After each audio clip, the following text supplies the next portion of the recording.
MLA వసంత కృష్ణప్రసాద్ కీలక వ్యాఖ్యలు చేశారు. జోగి కుటుంబ భద్రత ఆయన చేతిలోనే ఉందన్నారు. ఆయన నోరు అదుపులో పెట్టుకుంటే ఎలాంటి గొడవలు ఉండవన్నారు. తనకు తానే అతిగా ఊహించుకోవడం మానుకోవాలన్నారు వసంత కృష్ణప్రసాద్.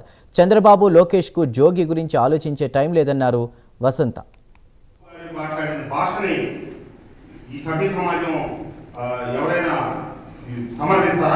అట్లాగే జోగి రమేష్ గారు మాట్లాడే భాష 83 రోజుల పాటు జైల్లో ఉండి వెనక్కి వస్తారని మాట్లాడటం, తర్వాత తొలి కార్యక్రమాన్ని పార్టీలు సహజంగా కార్యక్రమాలు ఇస్తూ ఉంటాయి.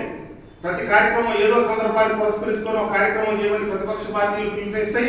అధికార పార్టీ మాకు కొన్ని బాధ్యతలు ఇచ్చి అధికారంలో ఉన్నాం కాబట్టి మమ్మల్ని కొన్ని కార్యక్రమాలు చేయమంటారు.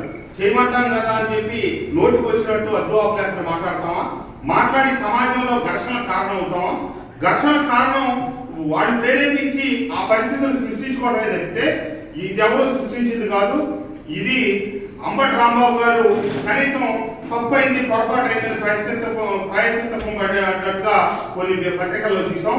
కానీ జోగి రమేష్ గారు నేనేమన్నాను పిచ్చి కుక్కను తరిమి కొడతాను, కొట్టిస్తాను అని చెప్పి మళ్ళీ మాట్లాడుతూ ఉన్నారు. గతంలో జోగి రమేష్ మాట్లాడిన మాటలు అతను